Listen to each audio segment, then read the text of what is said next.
A podcast. My timing might have been slightly off on the intro there because James's recording this stream, not me this morning. So apologies if you missed my dulcet tones there, the first 3 or 4 words of my monologue there. I'm sure you're devastated, but I want to welcome you on this Monday morning to the Manchester United podcast. And this is a glorious Monday morning where I'm still higher than an East German weightlifter after after this result yesterday. I put out a tweet Jamesy Saturday night.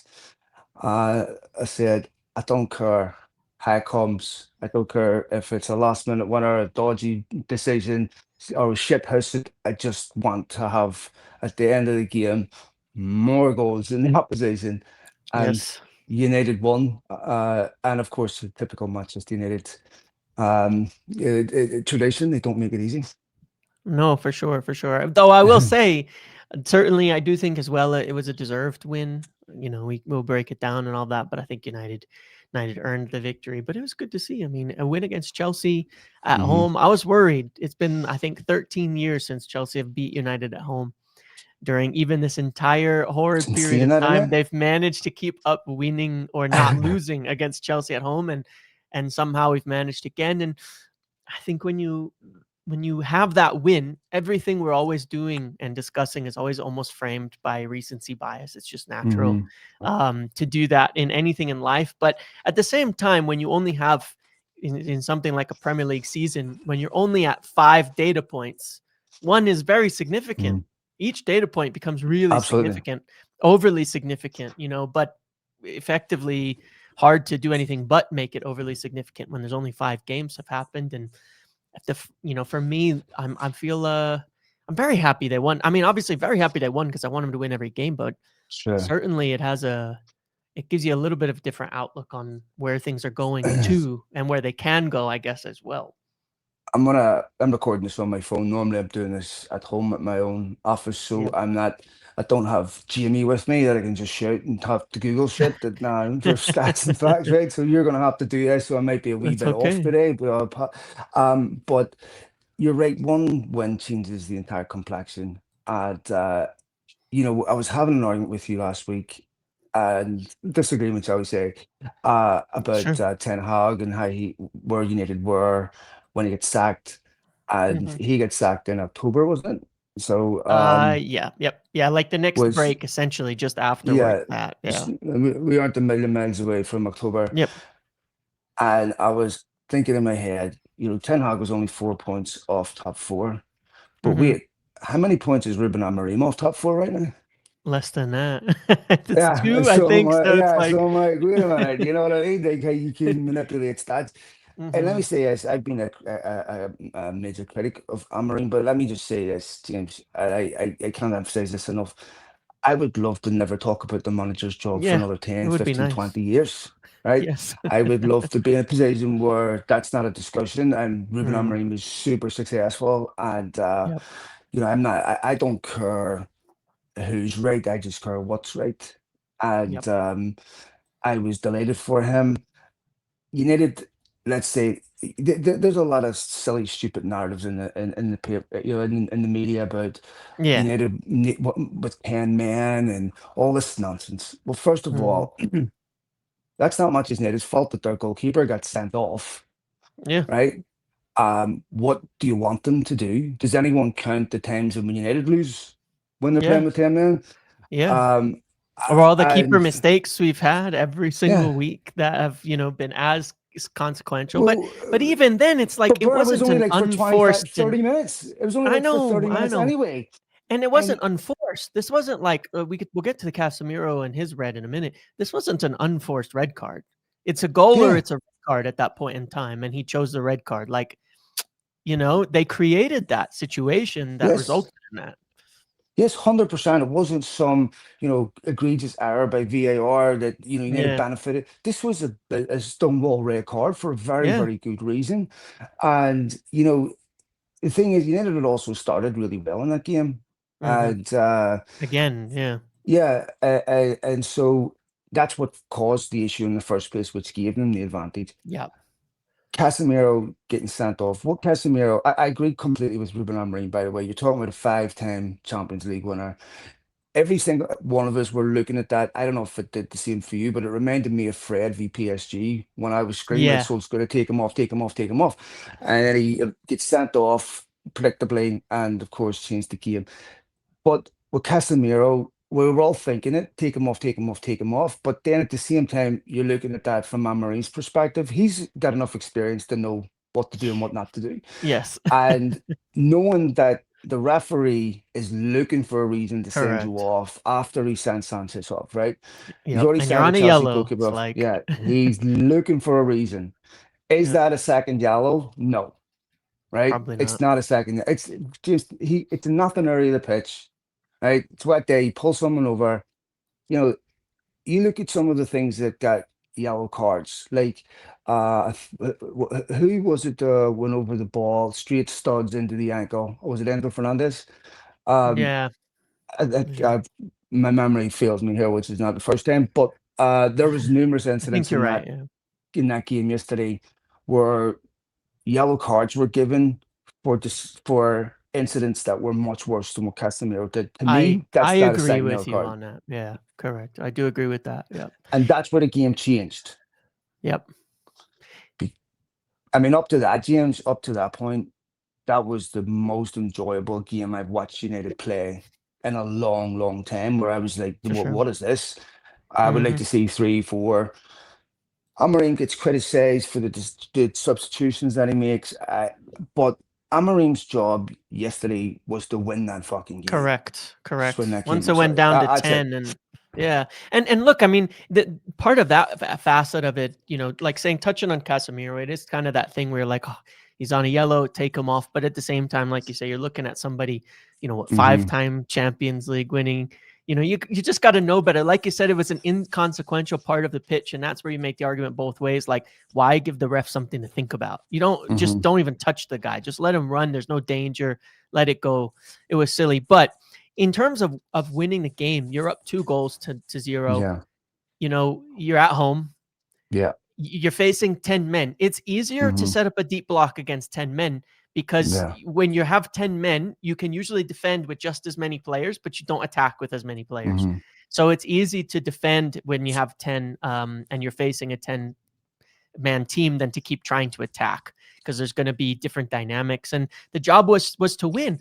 When Hmm. United played Arsenal in that second half, Arsenal Hmm. went deep the whole game, deep block. 66% possession United had in the second half. When Hmm. United played City just last week, City deep block that second half. United had 70% possession. Yeah. When Arsenal played City at the weekend, City went so deep in the same game, defending Hmm. a 1-0 lead, and they didn't even succeed. They ended up conceding and ending up 1-1. It's no I mean, problem for United to do it. Everybody does it. You in the second half of a game, your goal is to win. You're up 2 goals. You defend. It's fine. that's what top teams do. They know how to Yeah. close a game out. Yep. And even after Chelsea scored, you're thinking, here comes the Alamo. And they never did. They never No. sustained. There was one, I think, the 93rd minute went by and Deere palms that ball Yeah, out that was a little where it was a bit scary moment. ropey. Yeah. But okay, after Chalobah scores, I'm thinking they're going to get it one more chance. That's going. That's what you should expect, even if they're playing Liverpool. Yeah. Oh, Liverpool wouldn't have had 9 minutes added on, right? Yeah. Yeah. But They got 3 when they're winning, but it's yeah, apparently that time works differently over there. yeah. But 9 minutes, just like the 4-3 game, 9 minutes, right? And I don't know where 9 minutes came from in the second half, by the way. But anyway, they showed composure. They saw Yeah. that game out. They had to win the game. And one of the things that I said in that other message was, I don't want to see United um, lose or draw a game and be unlucky. The Yeah. unlucky winners. I'm sick of that. Right? Just Yeah. shithouse it. Right? Yes, Shithouse the exactly. win. Get the win. Right? Take the 3 points. It's against a team that were unbeaten this season. United are sitting. They've already played Chelsea, Arsenal, City. I mean, that's the toughest start of any team in the Premier League. Right? Yep. They've got those games out of the way. Yes. Obviously, the Liverpool, Brentford, Sunderland, Liverpool and stuff coming up. Liverpool game be tough, but Of course. you know if United were to win this weekend, James, right against Brentford, which is not beyond the realms of possibility, it completely changes the narrative around Amorim and the type of start that he's had.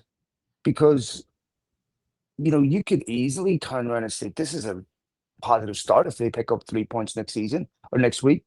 I Yeah. think what really hurt him in the assessment was the Grimsby result, Yeah. because Yep. he could have got away with the Arsenal result, could have got away with the City result, but the Grimsby result was, really, really difficult for him.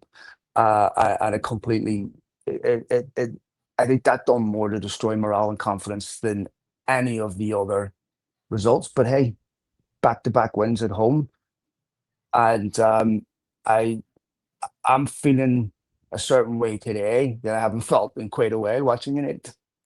Yeah, I agree, and it is interesting you say that on the Grimsby result, because I do kind of agree. It's like you have this big whopping like horrible thing that's happened kind of in the middle, where Hmm. you say if you went into the season and said, look, in your first 5 games, you're getting Arsenal, you're getting City, you're getting Chelsea, you're going to beat Chelsea but lose to Arsenal and City.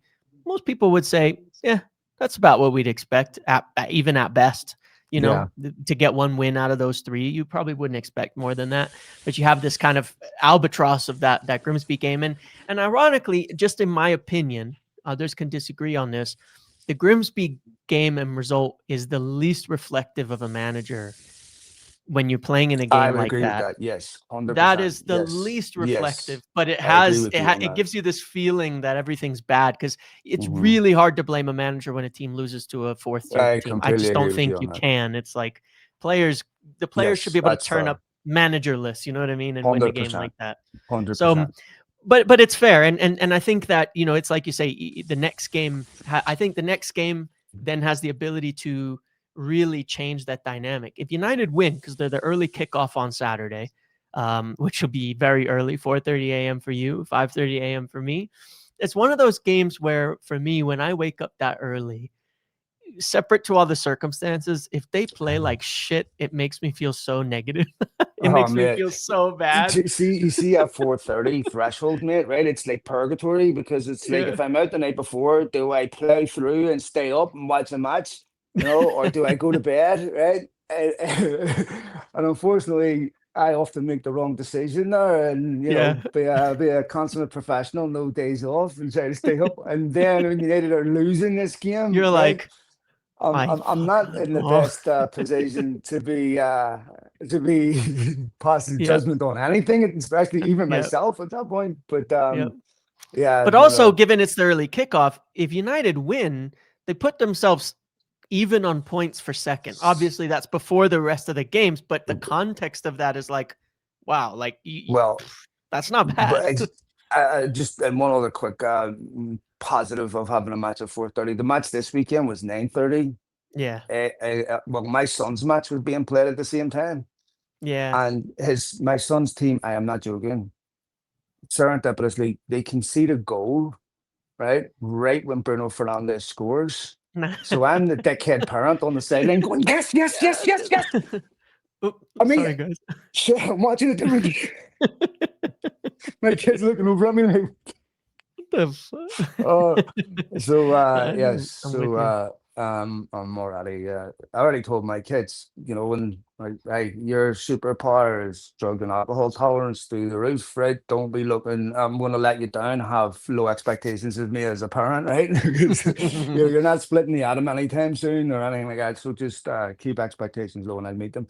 But no, again, yeah, like we said, if they win this game this weekend against Brentford, and that's a different Brentford team than the one that was under Thomas Frank, James. Yeah, it Right? is. I mean, It they're is. still a very good team, like, but I think that for United, what you were saying about the Grimsby thing with Ruben Amorim being the least reflective of a manager, right? And you're absolutely correct. I mean, if you're a player, you lost that game, right? If you Yeah. need a manager to make the percentage difference between you and Grimsby, then you belong at that level.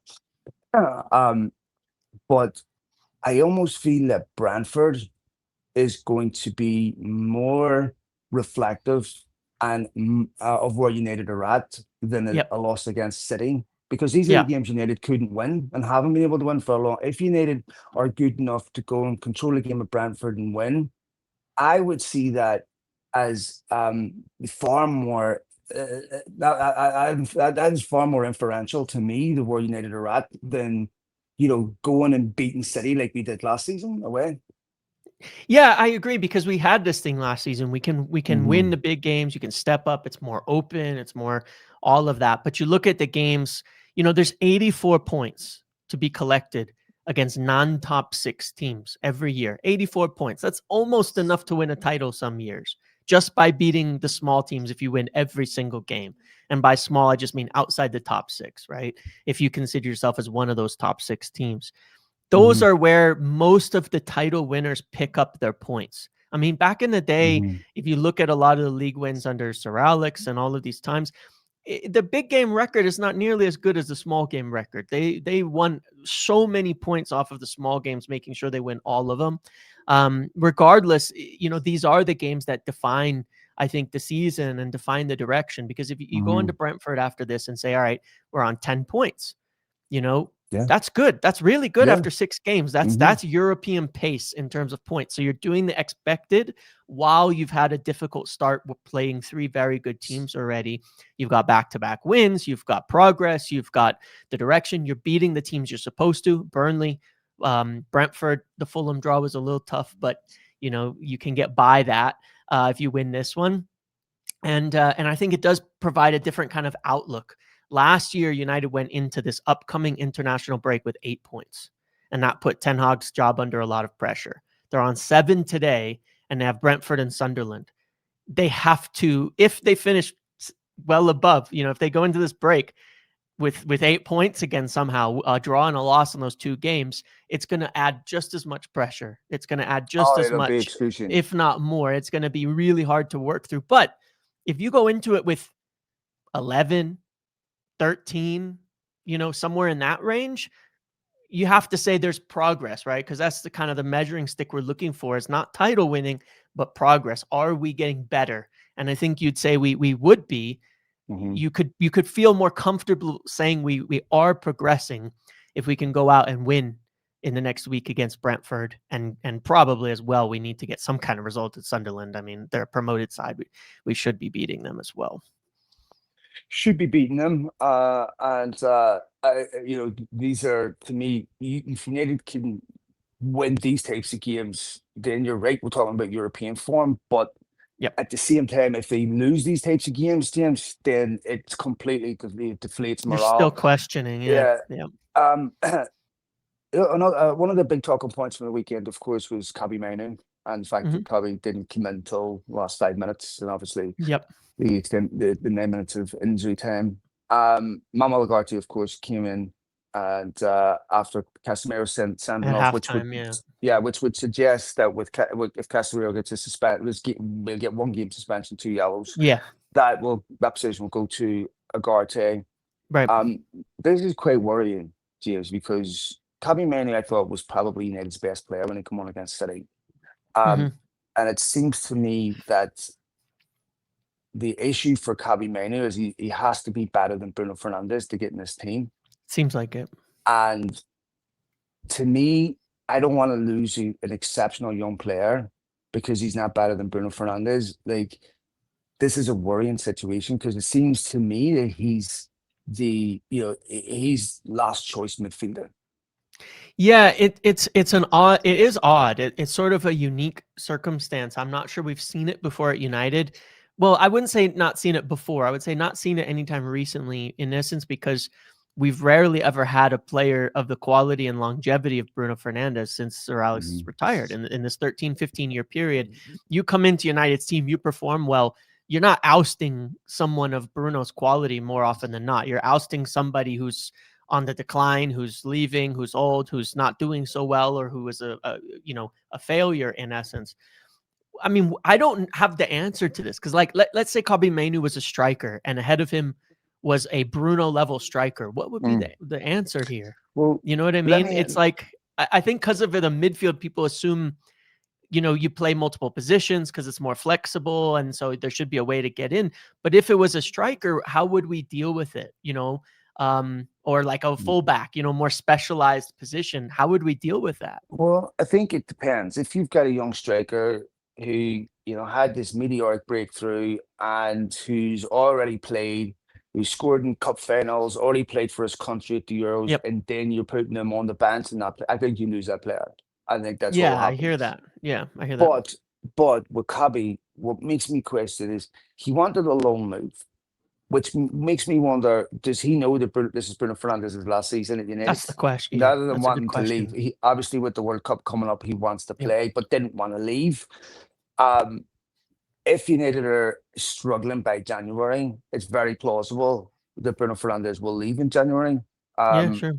or possibly at the end of the season. Obviously, Casemiro goes at the end of the season as well. But part of me wonders if he didn't want a permanent move or just a loan move because he's been told this is maybe Bruno Fernandes' last season at the club. Well, and it would make sense, and this is where we're in this kind of like this kind of like time pressure World Cup problem that we essentially have here, that makes it a bit of a unique circumstance. Because if the plan is, hey, which personally I believe the plan to be, that's how I see it, because I think United want to keep him. They've tried to nail him down on a new contract. They've tried to do these things as well. They haven't been pushing him out the door. They didn't let him leave in summer. He wanted a loan, not a sale, wanted a loan, wants to play. It makes me think that what's being stated is, look, Bruno's not going to be here for much longer. And one way or another, this is your position to win and your position to take over for the future. You're only 20 years old. Look at the next 10 years, not 1 year, and say you could be the anchor for United's midfield for the next 10 years if you have a little patience. And I get that aspect too. The problem, of course, being that he is so talented and he's already come through and done so much. And then you've got this other issue at United, which has been a problem, which is we've been changing managers and ideas, and you have a whole new leadership. And so everything that happened before isn't that relevant, I guess, because you didn't do all of that under the current plan. You know what I mean? Like the current direction of travel for the club. And so, everybody's kind of started on a flat ground there in a way, and it's hard to supplant Bruno in that. I don't know what the right answer is, because while I'm very supportive of, like, personally, I would be totally fine with the idea that Kobbie Mainoo has to be patient, round out his game, improve, learn, and end up taking that role long term.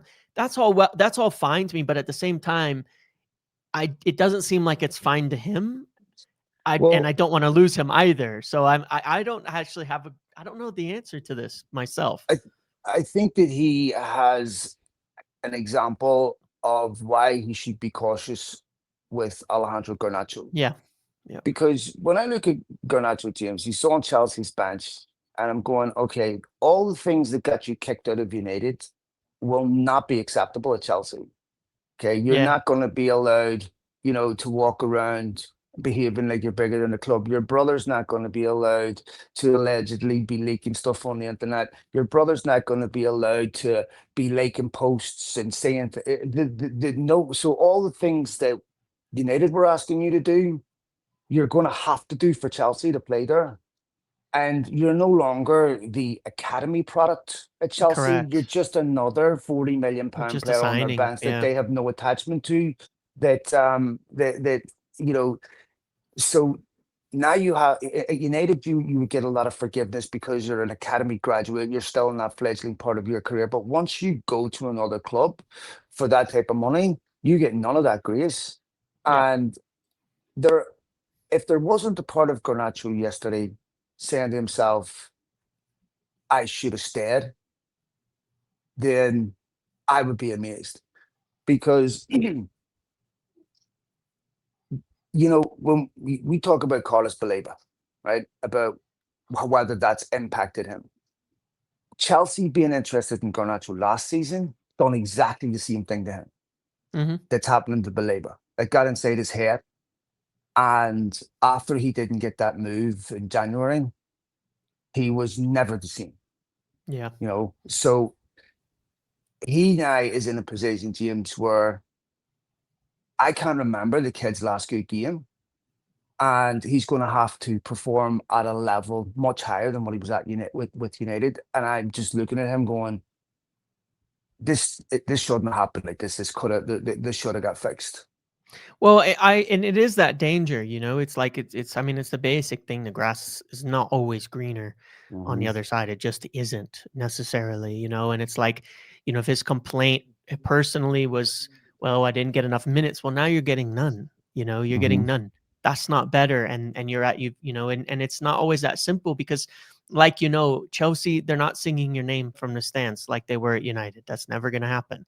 You know, it's going to take years to earn that. United, to their credit, for the fans at the club, they're very quick to give so much encouragement to these young players, Yeah. especially if they've come through the academy. Sometimes it's too much, I think, in some ways, but they do it. And like you say, when you go to Chelsea, Garnacho, you're not an academy player anymore. You're a player that also those fans have seen play for the opposition multiple times over the years. They don't have an attachment to you. And it's the same for Kobe Mainu. I would also suggest it's not always that easy to get in. If Kobe Mainu were to join Chelsea, for example, he's not going to start over Enzo or Caicedo in that team either. You know, there's no clear role for him in a team like that right away, No, you know? And I'm it's surprised.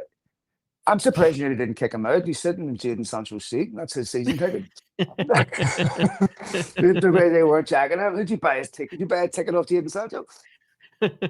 Jadon was here. I bet he didn't get lost on the way to the bench anyway. No, sorry, mate. Go ahead.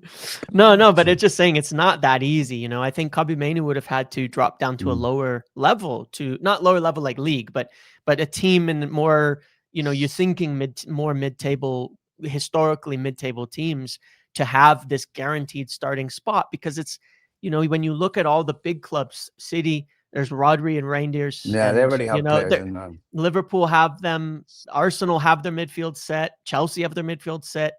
There's not a lot. Even Tottenham, they have their quality of midfielders you could question, but they're very different to Kobe Mainu stylistically. So it's not that easy sometimes. The right option for him might just be just wait out Bruno Fernandes and work hard and earn your way into the team. I don't have a better answer in that respect. I'll tell you what, mate. Speaking of Liverpool, I think we need to get the Doge team in there because that Florian Wirtz lad, Oh right? I my mean, god. we're going to have to reassess players coming from the Bundesliga, right? And how much we rate them because I'm looking at Wirtz going, son, I've yet to see anything from you. If I didn't know who you were, right, I would be wondering how you're getting in this thing. Anyway, if he was at He United, looks like a he'd be getting child playing in the slaughtered. Premier League with his physical. He looks very Yeah, small, very weak in compared to these players. he does. And he maybe this is just a really lazy pad comparison, but he just gives me Havertz vibes, Yeah. you know. And obviously, it's a lazy comparison. They both come from the same place, all that, and both look exceptional. You know, Leverkusen, and now you're looking at them going, "There's there." This is also something that I'm looking at a bit with Sesko, where I'm like, you can see first of all, this kid has he played 90 minutes yet for United? I don't think Well, so. he did in the cup, but that was his Yeah, first start. And yep. okay, so but it just looks to me like there's still a big adjustment period for him. Yeah. But Cesco's big, you know, a big He's lad. physical. He's got the Yeah, tools. Yeah. and so if you look at this United team that he's playing in, if you would forgive me for just a second to borrow a stat called chances created after last week's um discussion, and I refuse to admit that this stat being relevant, but the chances created for his like successful James gives me more encouragement that he's playing in a team where he can get goals where, you know, it's Yep. not like what we were seeing last season where United players were starved. So I'm encouraged in that sense. And one if he needs a couple of goals and then you'll see a different player. Pressure will be taken off him. But you know, I'd still feel he has some adjustment to do there. But let me ask you about Matthias de Ligt, Mm. because player who's been getting a lot of praise recently, and he's sort of been getting it subtly, James, because he's just been subtly very, very good. Um, consistently very, very good. We're not outstanding one week and then average the next. He's Correct. staying fit, consistent, and is is becoming one of, if not one of United's most important defender, one of the most. Yeah, and he might be the best player this season so far because he's the Mm, only one I would say who's leveled that amount of consistency every single week at that mhm, level. And because he's a defender, one of the things he's doing that goes under the radar is like the old thing. I don't know, was it Maldini who said if he has to make a tackle or whatever, it's too late or something? mm, You're not seeing these last ditch savior tackles that I think sometimes get overly praised from defenders where they're throwing themselves, which is not a bad thing to do. Don't get me wrong, but what he's doing for the most part is he's being so aggressive and he's being very he's very smart. He's very intelligent in mhm, his defending. He's sniffing things out. He's shutting things down. He's stepping up and playing aggressively to cut off passes, to assist in the press before there's danger. So there's never he's ending moments before they become dangerous, which sometimes goes under the radar versus the slides, the dives, these types of things. And mhm. and he's doing it just exceptionally well. Every action he's taking it feels really crisp. It feels clean. And what I'm most impressed with him this season is his passing range because I've never Mhm. seen him do that last year. He did not have this passing range last year. It was one of my personally my big kind of critiques with him is I liked when Maguire was on very often because he'd be kind of pinging those long passes and things like that. And when he was off, it felt like we couldn't do that. This year, Delict's doing those. I mean, he's getting crosses into the box. He's doing big switches of play. The confidence is there, and yeah, I mean, he's been exceptional, and not just like stand out in a bad team, but in general, he's been one of the best center backs in the league that I've watched this year so far in his actions. Ask you about then a Euro. Bruno Fernandes done an interview after the City game where he specifically referenced the fact that United centre backs didn't jump out, step out. And Euro is a kid, so he's not perfect. Do you think that he was dropped as a result of what happened at City? I'm not. I think it probably played into a little bit. I mean, he did have a even in that single sequence when I watched it. I'm not totally sure Bruno was right, but he did have a Mm, tough game when I rewatched that City game back and looked at it. He got beat by Doku for that second goal. Was really a rough one where he let mm, Doku go on the inside of him to get that pass through to Holland he shouldn't have, and had a bit of a rough performance and got subbed off. I think, again, he's very young. He had such a good run last year. And at the start of Ruben Amorim's tenure, he was in and out of the team. He had a rough game against, I think it was Nottingham Forest. And then he came out and then he came Was back and that the out. one And on Reed on that stupid fucking when he yeah, done that stupid, yeah. He was Neymar? getting Yeah, way too sorry, go much ahead. heat. You know what I mean? Yeah. But he did have a rough game, but he was getting a lot of heat. And it was like, and so he went in and out and he got Southampton settled. too at home. Sorry, mate. Go Yes, ahead. yes. It Yeah. was one of those, maybe both. I Yeah. don't know, but they were tough games, and I think that to a degree, it's like he's still quite young. Take him out of the firing line a little bit, take some of the pressure off of him, put some experienced players in there. Um, to be fair, I think it's right. I mean, Ruben Amorim said he put Maguire in to deal with the crosses, the set pieces. As soon Mm. as Maguire came off, United conceded I was going to ask you this. Do you think Euro instantly. was Yeah. responsible? Do you think Euro bears any responsibility for He Chalobah does. He scoring? does. He didn't Yeah. do a great job on that, on defending that. And that's fair enough. Again, that comes with experience. I think in the open field, Lenny's fantastic on the ball. He's fantastic. Box defending in against these big Premier League teams just takes time. It just takes time to learn. It's one of the toughest things to do. You see, this is how you want mistakes to be made. If it's consequential in the result, then it's a whole different discussion. Yeah. Then Euro's getting ruined, Yes. rinsed, destroyed. Yep. If you can bury those mistakes in a win, you can learn from them Yep. You without just being destroyed and move yep. on. And thankfully, that's what was able to happen. That was a big issue for Hoyland. If United had been Yep. winning games, Yeah. it would have been different. But yeah, look, I think he's a young defender. When United bought Phil Jones, bought him, central defender. They played him as a right back because he was 19. Obviously, United had exceptional centre backs back then, but they putting a young teenager in the middle, whether it's in midfield or in your centre back's position is very, very rare, right? Yeah. Like you have to be truly exceptional for a teenager to be getting into your, especially if you're a team that, Yep. with the size of United, it's very rare. Um, United wanted to play Phil Jones at right back for a while, get him game experience, and then move him over into centre back. But I think, young Euro's been exceptional. There is no footballer you can buy that doesn't make mistakes. Rio Ferdinand at his prime made mistakes. That's just part of life. But I can think of so many times where even one-on-one situations where he's been magnificent, and there's just so many positive attributes to his game. You look at the best centre backs in world football right now, James, where were they at 19? You know, Yeah. where was Yep. Virgil van Dijk at 19? He was still at Groningen. He hadn't joined Celtic yet. So, I I think he's going to be an amazing centre back for United for the Yep. next 5, 10 years. And hopefully they can keep a hold of him. Let me ask you about Ahmad, because it hasn't been a glittering season for him.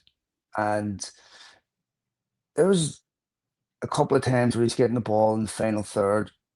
He's slowing play down and maybe over elaborating on the ball, taking too long on the ball to make a decision. And it just looks like he's short on confidence. What do you think? Yeah, it's an odd one because it's just he's just missing the little things, the little actions that he would usually do that would come off Mhm. well. Like his shots, he's kind of whiffing or missing the ball on some of these attempts. The passes are he's taking a little too long on the dribble or the pass, or he takes the dribble and slightly too long a touch and it goes out the back instead of before he can get the cross in. He's doing a lot of things well. Like his pressing was really, really key against Chelsea there in that game. To even in the first 5 minutes, that ends up forcing where we ended up, and over that first half, really important with the pressing. He's doing a lot of good contributions. The first goal United score, he drops out of the box, turns, makes a really nice pass out to Mazraoui that gets the cross in that results in the essentially the first goal. So there's a lot of actions he's still doing well. He's still playing within the team, in my opinion. Well, he's just got to sort some things out. I don't know what you put it down to exactly, but it's obvious we've seen many times he has the ability to hit the passes and the shots he's missing right now. They're just not coming off.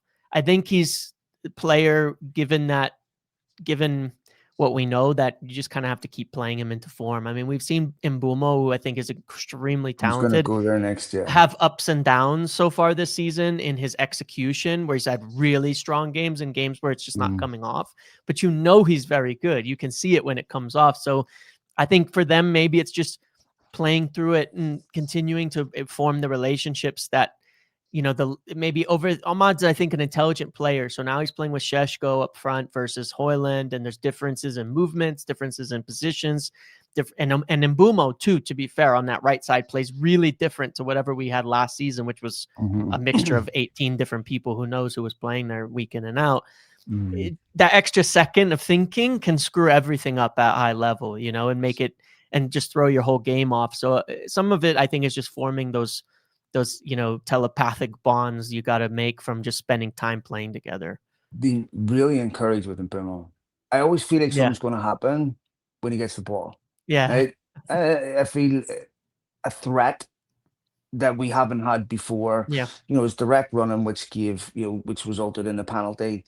Yep. He's had a couple of close calls with shots. Yep. Obviously he was pivotal in the win against Burnley, and he's he makes the defender defend, makes the Yes. defender makes them not take risks, and he's someone that I've been really really impressed with. Yet the really obviously Cunha had the injury, came back of course at the weekend, which was encouraging. Yet to really um yet to really fall in love with him. Yep. I feel his obviously his momentum was interrupted. Is going to be very, very important going forward. I want to see him. It's a bit odd to me because it looked like whenever Sesko came off, that Bruno was the furthest, led the line, and Yep. Cunha still in behind. I thought it would have been in reverse, where Cunha would have been the furthest man forward. I'm not 100% sure how. people talk him being a 10, but to me, he's not a 10 in the, in the traditional sense, like an Ortega or, a De Bruyne type, Yeah, exceptional correct. Yeah. attacking midfielder creates. I'm not quite sure how to label Cunha yet, but his energy, his attitude, and I think his quality is going to be really, really important over. I think hopefully by the time play Brentford, he will have got a little bit of match sharpness back and bring new momentum to the front line. But yeah, and Mbeumo made very, very, very encouraged by what I've seen so far from him. Yeah, he's scary. You need that in your team. You need players who scare the opposition defenders. And like we were talking about before, like I think we spoke about this last season. Like we needed front line where you go, that's someone we have to Mm. defend against. And United have been missing that. Guys who look like they have match winning quality, who, are just, oh, every time they touch the ball, you're like, all right, got to lock in on this player, and figure out what to do Mhm. here. I would be really hopeful against Brentford that we get to see for the first time the intended front three, because we haven't seen it yet. Cunha with the injuries, with Šeško arriving late and in and not being ready. We haven't seen Cunha, Šeško, and Mbeumo play together in that front three. And I think they're all growing into the game a bit more and a bit more. I'd really like to see that front three against Brentford, because I think when they get going, you look at the size of Šeško and the speed of Mbeumo and put all these pieces kind of together. I think it becomes an incredibly difficult task for any team to defend. And given we really haven't had the front three going yet, it's well due time to do that and see if can we take it up even another level in terms of what we're doing right now. I know this is going to probably seem a bit unfair, especially considering it hasn't been disastrous last two games, but Bayern worries me more at Brentford away than he would at Chelsea at home, Yes. Yes. because I think that Bayern Yep. is going to be put under big physical pressure at home. At some point, United are going to have to think about this with their reserve goalkeeper. And by the way, Yep. on a sequitur related to that, I didn't like Paul Scholes coming out and saying, "What did we pay for this Belgian guy?" First of all, Yeah. if Yeah. Paul Scholes had come out and been positive about Lamens, it would have meant the world to him. Yeah. But and by the way, Solskjaer cost 1.5 million. Cantona Yeah. cost 1.2 million, right? So Schmeichel cost 500 grand. So I didn't like if he gives you a reason to criticize him.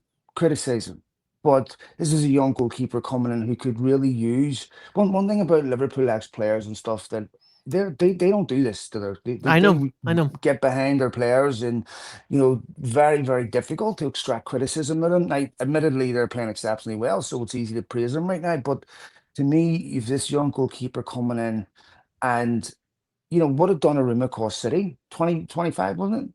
So Hmm. it wasn't that much more, but obviously paid a lot more. I didn't think that comment was necessary. But Bayern would worry me away against Brentford. I agree, and I really hope we can get Lomans going soon Hmm. into there, because there's still very little that Bayindir does for me that gives me any Mm. faith. I mean, it's not like, he's one thing he's done well. Again, he had the pass that went to Šeško, that went to Mbeumo, and I gotta say that like a huge positive over him to Onana is when he kicks the ball, it's staying in play, which is a Yeah. big improvement over what we were seeing under Onana, where every goal kick was a throw in for the opposition. And now that's not the case. So I got to give that to Binders. Passing has been relatively good, but you're going to defend against some really direct attacks on a team like Brentford that are going to come in. And every corner, I'm still terrified. At every cross that comes in, I'm still like, 100%.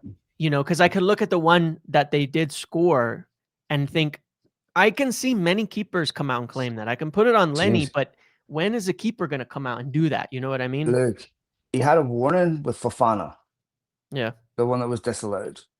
And Fofana's right on top of him, a header on the 6 yard box without being challenged. Yep. And it was essentially a repeat of the Fofana situation with Chalobah. Yep. I want my keeper to come and go right through Chalobah, Yeah. right? Your Yes. goalkeepers come out, you go for the ball, you'll get away with it. However, there was one time where I saw a corner come in that he got a hand to it. He fisted it and punched Yep. it, and he didn't fist the ball. He punched the ball, and Jesus Christ, I have no idea how that popped into my head. But I he cleared the ball, right, and I was like, okay, we've the lowest bar in the world, right? It was Yep. encouraging, but it did concern me that Chelsea had two headers in the 6 yard box, essentially. I mean, I still Yep. think Lenny Yoro's responsible for Yeah. the most responsible for Sure. Chalobah, but that presence that worries me. And I just I don't know. I want to see Lamans get a game, but at the same time, it's if Amorim puts him in and he doesn't look ready, he will get slaughtered. So Yeah. but he has to be better than Bandier, because I think that the longer you keep him in, James, Yep. the probability significantly increases that I don't want to have another situation where United lose a game due to a goalkeeping error. I'm just sick of them. I know. I know. So, A, but to be a fair, he part of me hasn't been wonders. terrible last two games. Yeah, a part of me wonders: are we waiting for the FA Cup? To see, because Mm, obviously you're getting that first round. I mean, that's a ways away, though. I mean, that's first that's of January. November. No, no, no, November, isn't it? The Oh, first they win round the FA Cup proper. for third. Wait, the third round of the FA Cup is when United go into it. Is it that FA late that Cup. they play? I thought Yeah, because we it's finished January. lower, we start earlier because just like the League Cup. But I Yeah, could be third totally wrong. round. But Okay, yeah, yeah. Well, uh, that'd be ways away if it was for that. You yeah, know what I mean? But it was. but yeah, I mean, I agree. It's like it's hard because you look at it and you go, when I don't know. I would make the change, but at the same time, you still do look at it and say, well, if you would come off a win against Chelsea, if you make the change against Brentford, and then Lamans has some error, mistake, and it costs you, it hurts a lot. It hurts a lot in Yeah. that case, and you'll get blamed for changing, and the keeper will get a blame piled on them for costing United more when we already kind of know, with Bayendier. I don't know. It's These are the decisions they get paid to make, yeah, Jamesy. they got to get That's the what right makes one. that's the difference between I don't have the the, answer, the, but you're the professionals. the So get it done. that's that is the difference between what top managers get, and that's where you know If we win, it's a the lot right of call, right? That's the well, thing. geez, If we win, it's the right call. a lot of people talk about Mark Robins' goal at Forest when Ferguson in the FA Cup, Yeah, being such a pivotal goal in the trajectory of United's history. But there's another, and I've mentioned this before, key decision that very rarely gets mentioned, and that yeah, was the call that Ferguson made to drop Jim Leighton, his goalkeeper that he brought from Aberdeen, and play Les Sealy as number two. That decision got won United the FA Cup because Les Sealy was brilliant in the replay in 1990. And they almost threw that FA Cup away in the first game when they finished 3-3 with Palace, with Jim Leighton made a couple of big errors in that game. Second game, he brings in Les Sealy. United win the FA Cup. Sealy plays in the European Cup Winners' Cup final as well. That decision right there may have been more pivotal than the Mark Robbins one. This is what I'm saying, where these big managers get this is where they get these big decisions right. So it's um it's definitely it's one Amorim has to get right. And look, sometimes you get lucky. The ability to sign Eric Cantona, wasn't the result of a process. It wasn't the result of a forensic scouting. It was just a bit of fortune, serendipitous luck that went their way at a key moment that had a massive impact on the future of the football club. So it's not an easy decision that Amorim has to get right, mate. But I don't know. I just think that yeah, his most important responsibility right now is to win right now, yeah, and yeah, let the future handle itself. Um, Let me ask you about Jim Ratcliffe coming out there last week. A bit a lot was made over his meeting with Ruben Amorim. Um, whether this is fair or not, when David Moyes was sacked, he was sacked in his first season because he wasn't Ed Woodward's choice. yep, Inevitably, once you have people that you hire yourself, they get a lot more leeway than the guy you yeah. Of sacked who wasn't your guy. course. Um, so I've never felt that Ruben Amorim's been on the verge of the sack, right? No. I don't think he'd have been sacked if United had lost yesterday. But and I still think it was routine that Jim Ratcliffe was there. But what was your take on what happened there last week? Well, it's kind of that. I mean, we know that one of the things that one of the things that factors into that matters, and I think is a fair reason why sometimes when someone picks someone, they're more likely to give them a little leeway. Is that factor of communication, right? They know Mhm. how they communicate. They know they can communicate to them. They know what the terms they were brought in under are, right? And I think that one of the reasons Amorim hasn't been under as much pressure as has been maybe let on, in media and all of that, is because of the terms of his hiring. Ten Hag wasn't hired by Ineos. Ten Hag wasn't brought in by them, so they were very ready to cut ties very quickly, as if they could, because it wasn't under their terms, right? It wasn't the way they wanted things Mhm. done. So I think from Jim Ratcliffe's standpoint, he's looking at it and saying, I just want to come in and he's I just want to come in and make sure, like, why do you look so stressed every time anything happens and you're like ready to talking about leaving and these kinds of things? Like, why is that going on? That's how he would see it as an owner. And I think that was maybe more the subject of the discussion, even because I will say Ruben Amorim looked way more relaxed in that press conference before Chelsea. Way more relaxed. He was making jokes about a new contract and this and that. And it wasn't Hope. like, the Pope, and it was like he didn't change his mind, obviously, but he was like, because I don't think that's what Sir Jim's there to do. And frankly, to me, that's still a very, very good thing. You want owners interested in winning, but you definitely don't want them coming in and saying, well, why don't you change formation? Like Todd Bowley said, go to a 4-4-3. Yeah, It's like, come on, James. get out of here. Like, Amorim is dead if he yeah. abandons, Hmm. because what was the point of United players being asked to suffer if Yes. he now turns around and goes, you know what? I Never don't mind. even have confidence in my methods. You're dead at that point. Now, what he Yeah. can do is he can have variation within a system. And Yes. by the way, he changed the formation at the weekend when he went to four at the back. Yeah. If he turns this around and is successful, every struggling manager for the next 20 years is going to use Ruben Amorim as an example to keep the fucking job. Well, there is an interesting one, to be fair. In Arteta's first season, he had them Mhm, 15th by Christmas. They were in 15th by mhm, Christmas, and they went on this like 11 game streak where the only win was against United, obviously. Just it would be, right? The only win they had was against United in that 11 game period, and they were 15th by Christmas. They end the season in mhm. fifth. Yeah. They climbed, or I think maybe it was eighth. It doesn't matter, but they ended the second half of the season. They were really, really good. Mhm, And he kind of was like, he did this and said, look, we're rebuilding the club. We're just going to have to fight through it.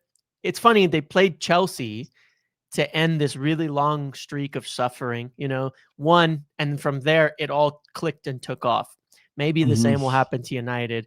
The chances, the odds are, we draw too many patterns, obviously, as human beings. It's natural between one thing and the next. But yeah, I completely agree with you, but it's also a different point to me as well. He's not changing because he doesn't think his system is the problem. So saying, well, it's not working, change it. And he's going, well, but it's not the issue. If he genuinely thought his system was the issue, then he would probably be willing to change it, or he'd be willing to leave the job. But if he doesn't think the system's the problem, why would he change it? That would be stupid. mhm. Like, if anything, if you didn't think that was what was wrong, why would you change what you think isn't the problem, Yeah, I mean, look, you can evolve as you learn, and you can make, incremental amendments and moderations to it, but you can't change your ideology or your philosophy, right? So you Yeah. can change your opinions, but you can't change the ideology or your morals or ethics that led you to hold those opinions in your first place. Yeah. So, to me, his philosophy, and he has to believe in his philosophy and what he's doing. Yes, you can have variation within the system, like we said, or amendments that are not a compromise of his values. He can make an amendment within a game because the game necessitates it, not because he's trying to get validation from other people and say, Yeah. "Oh shit, Yeah. maybe you're right." Once you do that, it's over, James. You're dead, Yeah. right? Correct. Yep. Yeah, because at that point you lose all trust. And once you lose trust in people that you lead, then it's over. It's just a waiting game. So it's better for him. I remember when David Moyes was criticized for bringing in his own people. He had to bring in his own people, right? Hmm. When if you go back and look at how United handled Matt Busby's transition, Frank O'Farrell and all complained about the fact that they weren't these players were still going to Busby and calling him boss. He still had the manager's Yeah. office. All the old guard was still there. It's very difficult to transition a football club when you do that. So I still think Moyes was right to do what he did, but failed. And Amorim is right to die. He was hired for his vision, his system. He was hired for Yep. all the things that he's being asked to compromise. So it's Well, that correct. was my kind of my point on the ownership is like they know why they Yeah, hired him, you know. So yeah, sometimes it's reinforcing, like, look, we hired you because what you did at Sporting. That's what we want you to correct. do here. So don't worry about that, but figure out how to win some games, and all of that is essentially the conversation. Well, we're second best at being someone else. We're only the best at being ourselves. And so that trying to copy someone else or trying do what you believe is right. It might be Yep. wrong, but that's the only thing that you're good at. Okay, Mel, it's we're almost done, almost out. Very, very happy podcast. Not like last week where you were a bit unruly, but Was I? you know, It was me. I I apologize. thought, You know how I can be, right? yeah, it's just you have to calm down a bit, man. Get a hold of Yeah. yourself. I was feeling threatened. Fat shamed me and everything. It, we will be back again later on the week if there's something worth talking about. If not, we'll be back again next Monday. But thanks to all of you for all your downloads, likes, retweets, everything else. I appreciate all of the yous who marked me safe on Facebook after last week and keeping an eye on my safety. I appreciate that very much. Jamesy, all the best, matey. Yep. And see you later on the week, mate. All the best, So yeah, pal. thank you all. Bye. See you.